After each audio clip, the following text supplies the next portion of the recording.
I never intended to step into her wedding that day. Life has a strange way of setting the stage for encounters you never imagined you would face. I was standing quietly near the entrance, holding a simple glass of water, when I heard her laughter echo across the room.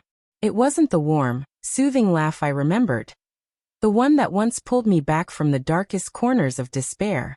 This time it was sharp, hollow, and cruel. "Can you believe it?" she said to her cluster of jeweled companions, her words dripping with superiority. "He still works under cars, hands stained with grease, while I've moved on to men of class."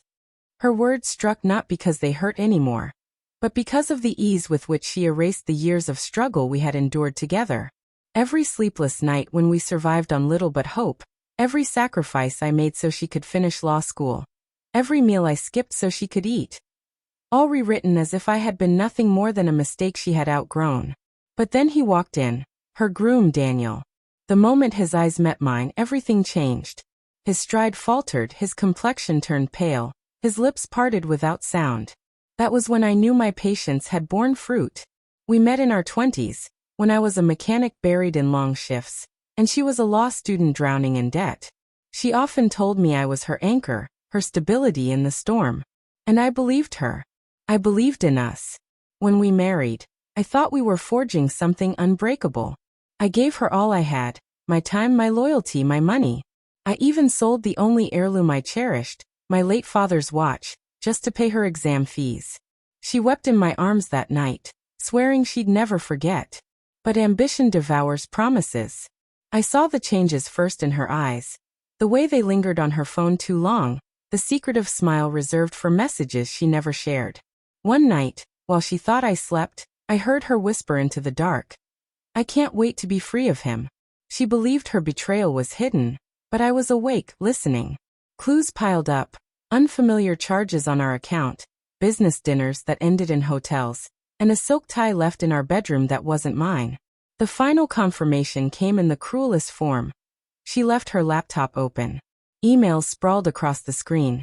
Plans for a future with another man, one where I had no place. She asked for a divorce soon after, claiming I was too small for the life she wanted. I signed the papers calmly. I let her walk away thinking she had won. What she never knew was that I had already begun to prepare. Revenge isn't rage. Rage clouds judgment. Revenge requires patience, strategy, and silence. I turned my attention to the man she left me for, Daniel Cole. He was wealthy, sharp suits, born into a privileged family. But men like him always have fractures beneath the polish. I found them. His company wasn't clean. Offshore accounts, fraudulent investments, dirty transactions hidden under layers of deception. How did I uncover them? People forget mechanics handle more than just cars. We handle keys, phones, codes. Machines remember traces of their owners, and Daniel was careless. Piece by piece, I built a file, documents, emails, records, all enough to crush him if revealed. But I didn't want an explosion. I wanted a slow burn. I sent anonymous letters, copies of incriminating transactions, just enough to poison her trust. I watched from the shadows as her confidence eroded, her eyes darting nervously, her certainty dissolving. She thought she had secured stability, but I made sure she felt the ground shift under her feet. And then came the wedding. She looked stunning, I'll admit, draped in white, diamonds flashing, the picture of the queen she always longed to be. Yet the illusion shattered when Daniel spotted me. He pushed through the guests, dragging her aside, panic etched into his voice. "Why is he here?" he hissed. "He's nobody," she answered too quickly. "Nobody." His voice cracked. "He's the one who knows." The whispers spread like fire. The music faltered. Her mocking laughter turned to silence. That was my cue. I walked forward slowly, each step steady, every eye turning toward me. "Daniel," I said, my gaze fixed on him. "Do you want to explain, or should I?" His hands trembled. Beads of sweat gathered on his brow.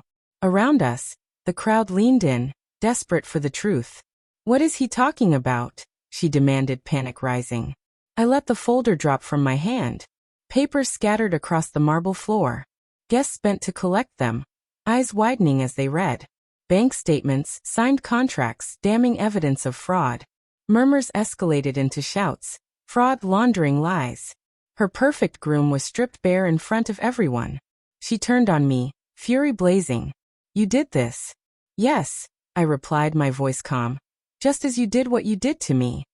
Her face drained of color as past and present collided violently. The chaos unfolded quickly. Guests storming out, lawyers making calls, journalists sensing blood. Daniel slumped in a chair, muttering feeble denials no one believed. She stood amidst the ruins of the empire she had built on lies, staring at me as though I had shattered her world. But I hadn't. I merely handed her the mirror she had been avoiding. I left before the police arrived. I didn't need to witness the aftermath. The performance was complete.